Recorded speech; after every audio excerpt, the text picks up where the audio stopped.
Previamente, en Contame una historia. Previamente, en Contame una historia. ¿De qué me estás hablando? Es más, fue considerado uno de los más importantes militares de nuestra república. ¿Y de qué me estás hablando? José de San Martín. Bueno, fíjate que estuvo acá entre nosotros, pero ¿cómo llega San Martín a nuestra provincia? Y es así como el 20 de febrero de 1813 se produce el incuestionable triunfo de Salta.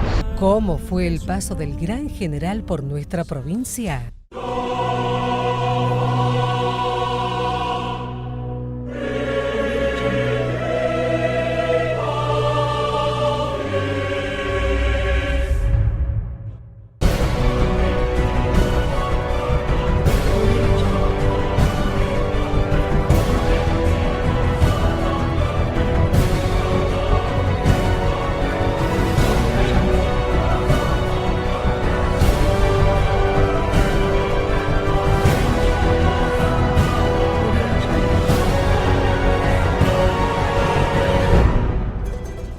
Estando Belgrano en Jujuy como general en jefe del Ejército del Norte, en julio de 1812 se produjo una gran avanzada realista que amenazaba destruir totalmente lo poco que se había ganado a fuerza de sacrificio y coraje. Fue necesario recurrir no solo al patriotismo, sino a la abnegación de los criollos. La orden de Belgrano fue terminante: no debería quedar nada que fuese de provecho para el adversario, ni casa, ni objetos que fueran de utilidad, ni alimentos. El éxodo jujeño es recordado con gran estima por los habitantes de Jujuy, que cada 23 de agosto conmemoran el mismo. Se considera que la acción de los jujeños de 1812 constituyó un gran acto de heroísmo colectivo que permitió las derrotas posteriores de los españoles. Pero ¿cómo fue que se gestó este heroico sacrificio?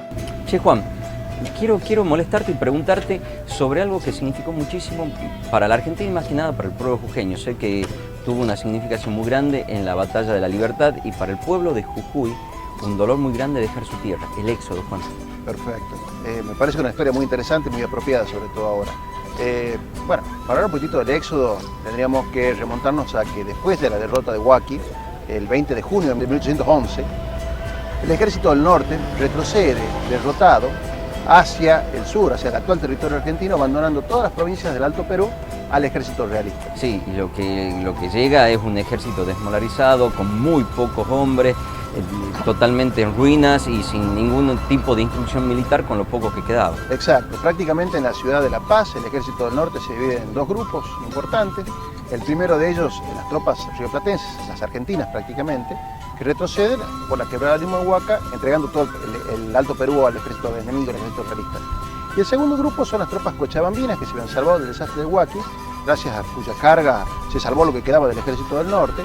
Retornaron a su provincia muy molestas, muy disgustadas con la conducción del ejército del norte, que estaba siendo encabezada por Juan José Castelli y Antonio González Balcarce, por los destratos a los cuales habían sido sometidos, ¿sí? Volvieron a Cochabamba y allí mantuvieron encendido el fuego de la revolución durante prácticamente un año. Juan, ¿y con Castelli y Balcarce qué sucedió? Bueno, ellos retrocedieron con lo que quedaba del ejército del norte hacia Jujuy.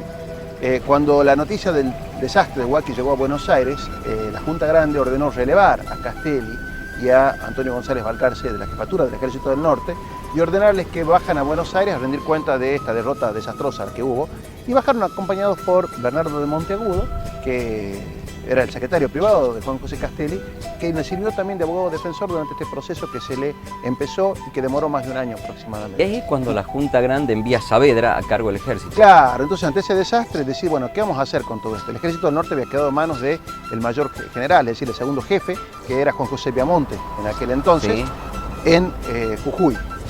Cuando Saavedra resuelve ir a hacerse cargo él del desastre personalmente, viaja acompañado por un partidario suyo importante, que era Juan Ramón Balcarce, a quien luego tendremos en la batalla de Tucumán, que era un partidario del saavedrismo. Cuando, bueno, este viaje le demoró varias semanas a Saavedra para llegar finalmente a Jujuy a hacerse cargo de la jefatura del Ejército del Norte junto con Balcarce, y lo recibió a la transmisión del mando de manos de su gran amigo, que era Juan José Viamonte, que estaba hasta ese momento como segundo jefe. Sin embargo, la alegría al saavedrismo no le duró muy mucho porque, te imaginas, parecía que todos los saavedristas habían triunfado, habían depurado de elementos morenistas al Ejército del Norte, que habían bajado hasta Buenos Aires junto con Juan José Castelli, con Antonio González Balcarce y con Bernardo Monteagudo. Pero al poco tiempo que Saavedra se hace cargo del ejército, recibe sorpresivamente una orden de Buenos Aires de entregar el mando del Ejército del Norte y de ser detenido. ¿Qué había pasado? En Buenos Aires, la oposición había logrado imponerse sobre la Junta Grande residual, que había quedado prácticamente catatónica sin la presidencia de Saavedra. Se le había impuesto un nuevo gobierno, que era un gobierno ejecutivo, el primer triunvirato, muy porteñista, que disolvió la Junta Grande, digamos, pasó la factura a todos los saavedristas que había en ese momento en el gobierno y ordenó que Saavedra fuera detenido acusándonos de haber instigado la asonada del 5 y 6 de abril de 1811. Y es así como Saavedra desaparece de la jefatura del Ejército del Norte. Entonces el triunvirato decide poner otro jefe. Exacto, ese nuevo jefe sería Juan Martín de Pueyrredón. Juan Martín de Pueyrredón había sido presidente de la audiencia de Charcas, de Chuquisaca. Juan Martín de Pueyrredón había tenido el valor de rescatar los caudales de la Casa de la Moneda de Potosí para evitar que cayeran en manos de los realistas. Ten en cuenta que todo el Ejército del Norte venía como una horda despavorida, podrían haberlos ellos mismos saqueado. Él se encargó de que en forma ordenada los caudales volvieran a las Provincias Unidas y con ello se pudo más o menos solventar un poco los gastos del ejército de aquí en lo sucesivo. Entonces, desde fines de 1811 hasta fines de marzo de 1812 es que Juan Martín de Pueyrredón estuvo a cargo del Ejército del Norte. Ahora bien, en marzo de 1812 es que el general Belgrano recibió las órdenes de hacerse cargo de la jefatura del Ejército del Norte que Juan Martín de Pueyrredón le entrega en la posta de Yatasto y Pueyrredón recibe la orden de bajar hasta Buenos Aires porque habían funciones más importantes que encomendarse. Ahora, vos me preguntarás, ¿qué pasaba en Tucumán mientras tanto cuando se recibió la noticia del desastre de Huánuco? Me interesa saber cómo era la visión del desastre desde aquí de Tucumán y qué sucede, Juan. Eso nos lo cuenta Gregorio Arauz de la Madrid, un tucumano, que nos dice que cuando llegó la noticia del desastre de Huánuco, realmente fue un golpe muy duro para toda la ciudadanía tucumana y que muchos jóvenes de distintas familias decidieron dejar a sus asuntos particulares, sus propiedades, para hacerse cargo, para ofrecerse entre el teniente de gobernador, que era el doctor Domingo García, como voluntarios para ir a reforzar a sus camaradas que habían sido derrotados. Como un grupo de élite. Claro, un grupo de voluntarios tucumanos que se ofrecieron como para enrolarse en un cuerpo de milicias de refuerzo. Y parten a Jujuy. Así fue que se formó este grupo de reclutas tucumanos de caballería, donde se le dio a Gregorio Arauz de la Madrid, que venía de una familia importante acá de Tucumán, el rango de teniente de milicias. Para marchar en auxilio de nuestros desgraciados compatriotas en la clase que se me destinará contra los opositores de nuestra patria. El señor gobernador aceptó mi ofrecimiento como el de otros muchos y haciéndome reconocer en la clase de teniente de caballería, marchamos a los pocos días con un escuadrón bajo las órdenes del capitán Gervasio Robles, también tucumano, y habiendo sido costeado el uniforme de dicho escuadrón por las señoras del pueblo. General Gregorio Arauz de la Madrid. Memorias. Y así fue que llegó hacia el norte. Dicen que este viaje demoró aproximadamente 12 días, donde llegó a Jujuy, fue recibido por Riamonte, que en ese entonces era el jefe del Ejército del Norte, y se le ordenó que fuera con el mayor general del ejército, que era Eustaquio Díaz Vélez, hacia la quebrada de Humahuaca para estar como avanzada, para verificar si el ejército realista se introducía por la quebrada y evitar que nos sorprendieran al Ejército del Norte, cuyo cuartel general estaba establecido en Jujuy.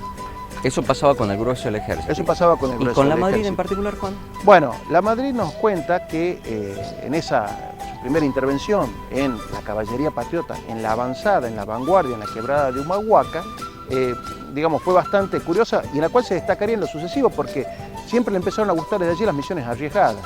Es decir, siempre estar a la vanguardia, adelante de todo el mundo, viendo qué hacía el enemigo, enfrentarse en guerra de guerrillas con ellos. Era algo que le gustaba siempre, con lo cual la Madrid destacó en toda su vida. Su coraje y su valor fueron inigualables y podemos decir que fue el fundador del arma de comandos, del área de comandos del ejército argentino, porque actuó como un comando en aquella época. Che, qué interesante. Contame más de la Madrid, Juan. Hay una anécdota muy interesante, pero acompáñame y seguimos hablando de eso. Sí, ¿te parece? Dale.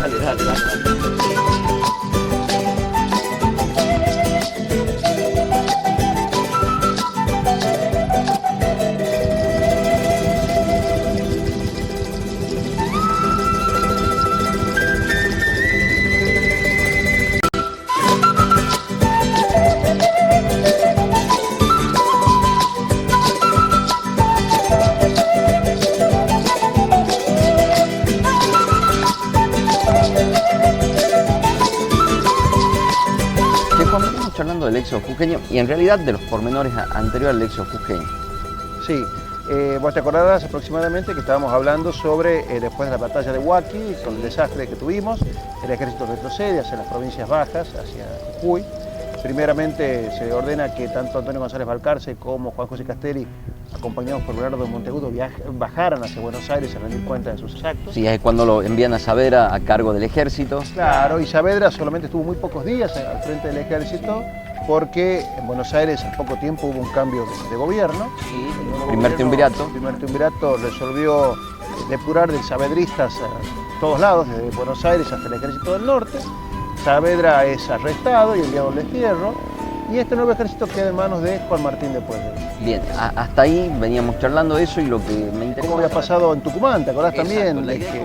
¿Cómo la vemos desde aquí a esa situación? Bueno, vos te acordarás entonces que Gregorio Arauz de la Madrid se ofrece como voluntario junto con otros jóvenes de familias decentes de Tucumán ante el teniente gobernador a los fines de reforzar a sus camaradas derrotados en Huaki, y es así como se pone en marcha con un destacamento de refuerzos hacia Jujuy. Sí, ¿y cómo sigue? En Jujuy, recibido por Juan José Viamonte, que lo destina hacia la vanguardia, a servir bajo el mando de su pariente, que era Eustoquio Díaz Vélez, que era mitad tucumano, que se instala en la quebrada de Humahuaca, y desde allí con la finalidad de observar las avanzadas enemigas y evitar de que haya una sorpresa, una incursión sorpresiva del ejército realista que atacara al cuartel general del resto del ejército patriota que estaba en Jujuy. Me habías comentado que el arrojo de la Madrid era muy característico y que en definitiva forma lo que fue la inteligencia del ejército argentino, pero había una anécdota en particular que nos... Claro, la Madrid desde entonces le gustaron mucho los riesgos, los peligros, servir siempre al frente de todos, proteger la retaguardia de sus camaradas cuando se retiraban, verle la cara al enemigo, sablearlo. Participó en decenas de batallas en las cuales él mismo perdió cuenta, ¿sí? Bueno, ¿cuál fue su bautismo de fuego? ¿Cuál fue su primera batalla, su primera acción? Que él mismo la relata en sus memorias. Bueno, resulta que nos cuenta que estando la división de Díaz Vélez, que había llevado a los dragones del Perú, que él les llama, que eran los húsares en ese momento, todavía no se les había cambiado la denominación, estando en la quebrada de Humahuaca junto con algo de infantería que estaba comandada por Dorrego, que acababa de llegar al ejército del norte, y unos cuerpos de artillería muy chiquitos, se enteran que del otro lado de la quebrada de Humahuaca, en el pueblo de Yavi, había una avanzada del ejército realista. Muy probablemente se encontraba amparado en las posesiones, en los dominios del marqués de Yavi, que en ese entonces militaba en las filas del rey.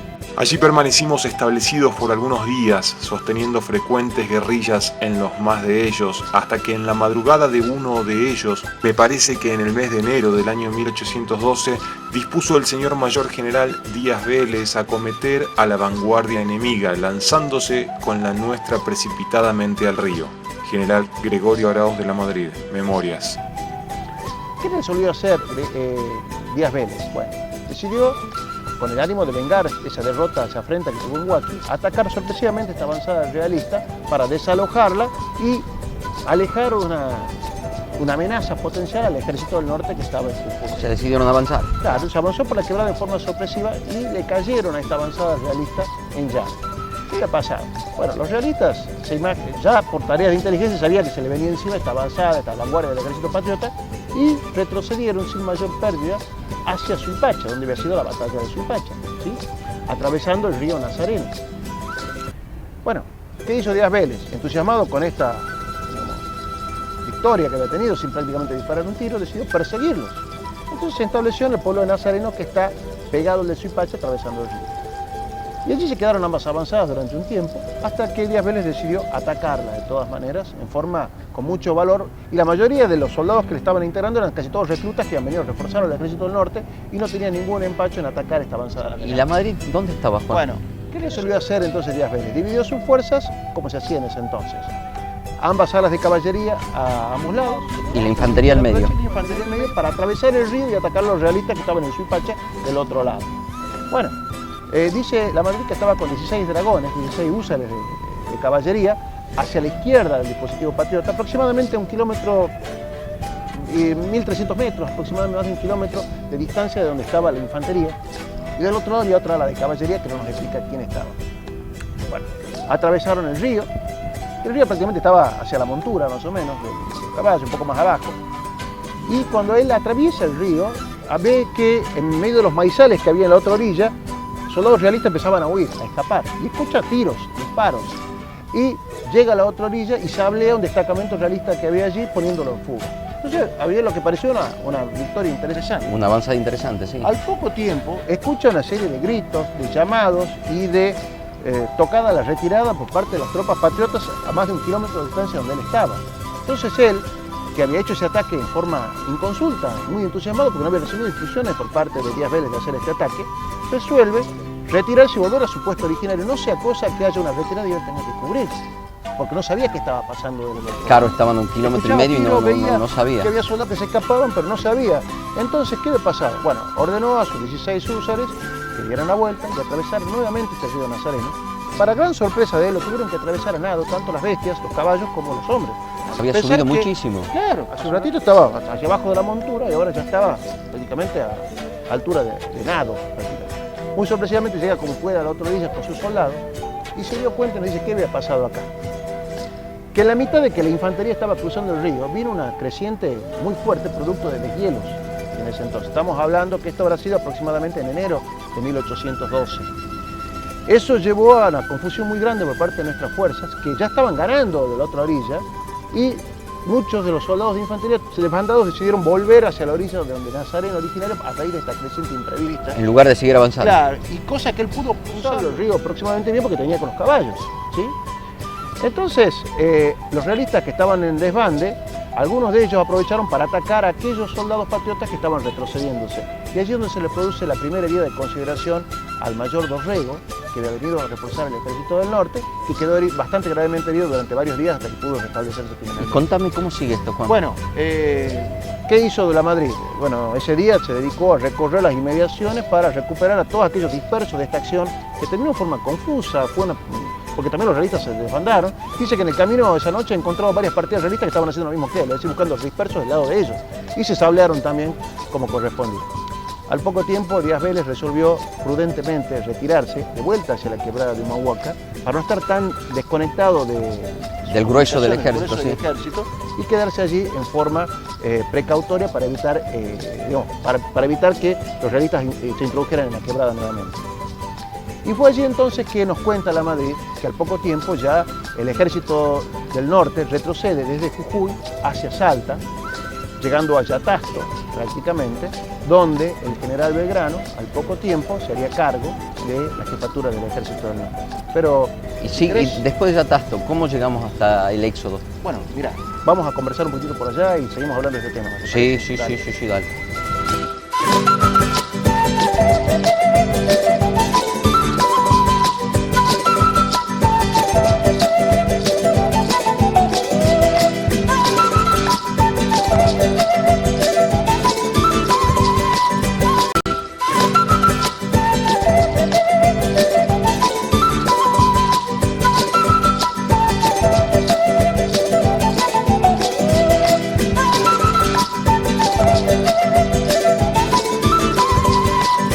Juan, veníamos hablando aquí de cómo se había sucedido la batalla de Nazareno, cómo se había movido la Madrid y cómo habíamos llegado hasta que el ejército del norte otra vez retrocede hasta Yatasto y en realidad entra en juego Manuel Belgrano haciéndose cargo del ejército justamente en ese momento y de ahí cómo llegamos al éxodo. Claro, pues fíjate que Manuel Belgrano recibe un ejército diezmado, desanimado, con muchas bajas, prácticamente sin artillería, sin caballería, y tiene que ponerse manos a las obras urgentes. La disciplina era un desastre y Belgrano era un tipo muy ordenado, le gustaban las cosas con orden, con disciplina y a veces apelaba a la mano dura para que se hagan respetar estos valores en el ejército. El ejército del norte era muy desorganizado en ese sentido, muy caótico.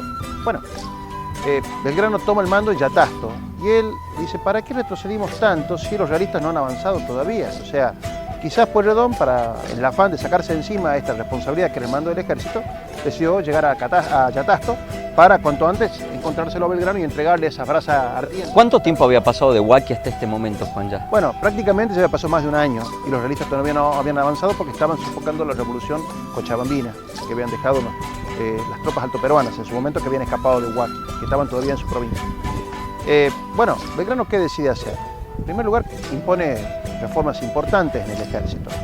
Crea el cuerpo de cazadores, que era una unidad de infantería de élite donde busca los mejores infantes y los coloca en cuerpo aparte, que el cuerpo de cazador es muy versátil, ¿sí? muy importante, el uniforme verde. ¿Qué hace? A los famosos húsares, que venidos ya desde las invasiones inglesas, les cambia el nombre, les denomina dragones del Perú, porque descubre que en el Alto Perú, y sobre todo en las quebradas y las montañas, eran más fácil a veces desmontar y pelear cuerpo a cuerpo, donde los caballos no podían entrar, en quebradas, digamos, intransitables para caballos. Entonces, para hacerlos más versátiles, les denomina dragones. Y de allí en más, estas unidades tendrían el nombre de dragones del Perú hasta el final de las guerras de la independencia. ¿Qué más hace? Instruye al ejército, le da disciplina y resuelve avanzar con el ejército desde Yatasto hacia Camposanto. ¿Qué era Camposanto? Camposanto es una localidad que está más hacia el norte, Yatasto que está cerca del límite con Tucumán, Camposanto está más cerca de la ciudad de Salta, está próxima al fuerte de Cobos. El fuerte de Cobos era una fortificación, una pequeña posta, por llamarle así, que está ubicada ligeramente al este de la ciudad de Salta a los fines de vigilar aquellos ataques que se hacían en la época de la colonia, malones indígenas procedentes del Chaco. Entonces estaba como puesto de avanzada y era un lugar donde por lo general se podía establecer el general y tener Camposanto cerca donde se estableció el cuartel general. O sea, iba testeando cómo estaba el terreno como para ir avanzando y ganando de a poco el norte de la provincia. Entonces les daba instrucción militar, un poco de disciplina, de orden, y un poco para darles más confianza en sí mismo demostraba que podía parar ese retroceso que estaba haciendo y avanzar hacia el norte hasta donde fuera prudente antes de encontrarse con los realistas. No queda allí, sigue adelante y su cuartel general lo lleva hacia la ciudad de Jujuy y resuelve volver a colocar su vanguardia en la quebrada de Humahuaca, la boca de entrada hacia las provincias bajas. Entonces lo envía nuevamente al mayor general, a Díaz Vélez, para que con grupos de cuerpos de dragones, algo de infantería, lo manda de vuelta a Dorrego, y algunos cuerpos mínimos de artillería estuvieran apostados en la quebrada de Humahuaca a la expectativa de que pudiera ingresar algún contingente realista y pudieran avisar a él cuando ello ocurriera. La Madrid fue también a la vanguardia, estuvo en la quebrada de Humahuaca en ese momento junto con el teniente cordobés José María Paz. Y es ahí cuando el barón de Holmberg forja los primeros cañones. Por esa época. El barón de Holmberg al Jujuy, al cuartel general. Entonces aprovecha Belgrano, ya que estando en Jujuy, cómo buscar el apoyo popular, que era importante también para la revolución. Entonces decide, sacar del halcón la bandera que había traído, la bandera de Argentina, la hace flamear por las calles de Jujuy para el 25 de mayo, para el segundo aniversario de la Revolución de Mayo. El pueblo de Jujuy prácticamente con mucho fervor, victoria de esa bandera, le gusta mucho. Sí, contra lo que pedía el triunvirato. El triunvirato, cuando se entera de esto, los que de Belgrano le hace guardar esta bandera. Bueno, el barón de Holmberg lleva esta bandera a la catedral, donde es bendecida por el padre Gorriti. Bueno, tiempo después, tuvo varios meses el ejército en Jujuy, hasta que ya terminada y sofocada la revuelta cochabambina en el Alto Perú, el ejército realista, al mando de Pío Tristán, con 3.000 efectivos, empieza a invadir la quebrada de Humahuaca. En ese momento entonces la avanzada de Belgrano le da cuenta a Belgrano de que el ejército realista se le venía encima. Entonces Belgrano prudentemente decide retroceder, pero no solamente retroceder solo, sino que emite una proclama el 29 de julio de 1812, dirigida a todo el pueblo jujeño. Pueblo jujeño, la patria les reclama un gran sacrificio, abandonar la ciudad y las fincas, quemar los campos sembrados, arrear los animales. A los ojos del español invasor solo debe quedar tierra arrasada. Llegó pues la época en que manifestéis vuestro heroísmo y de que vengáis a reunirnos al ejército de mi mando, si como aseguráis queréis ser libres. General Manuel Belgrano proclama al pueblo jujeño 29 de julio de 1812. Exigiéndole un sacrificio que demandaba la patria, que era dejar todas sus pertenencias, todas sus casas, todas sus viviendas, sus animales, todo lo que hasta ese momento hacía a su subsistencia, a su vida normal, que dejaran todo y acompañaran al ejército. Y eso es lo que conocemos como el éxodo. Eso fue lo que conocemos como el éxodo. ¿Cómo reacciona el pueblo? Vos fíjate que la gran mayoría del pueblo acató, digamos, valientemente estas instrucciones de Belgrano, porque prácticamente fue una orden compulsiva. A tal día, a tal hora nos vamos y aquí no queda nadie. Se incendian todas las cosechas, se abandona todo, se deja campo rasado al enemigo completamente y así fue que esta que conocemos hoy, el éxodo jujeño, se llevó a cabo. Para fines de agosto de 1812, todo el pueblo de Jujuy dejó todas sus pertenencias, la ciudad prácticamente hecho un desierto. Quienes más les costó dejar sus propiedades fueron a gente pudiente que le pidieron a Belgrano un poco más de paciencia para poder transportar en carreta sus pertenencias y no dejarlo todo. y acompañaron en esta gesta al Ejército del Norte. Y con ellos venían también varios emigrados de Potosí, de Chichas, del Alto Perú, simpatizantes con los patriotas que habían descendido junto con el ejército ante el avance realista. La verdad, Juan, que terrible la decisión de Belgrano, y la verdad que el apoyo y todo lo que significó para el pueblo jujeño dejar todas sus tierras, todas sus posesiones, fue loable. Fue una gesta importantísima, magnífica, con la cual hoy con mucho honor y mucho orgullo la tenemos que reconocer, el hecho de abandonarlo todo por la patria y por un ideal que pensamos que era importante, luchar por la libertad de nuestra patria. La verdad que te agradezco que hayas compartido este momento conmigo, Juan, y espero que nos sigamos encontrando para hablar nuevamente.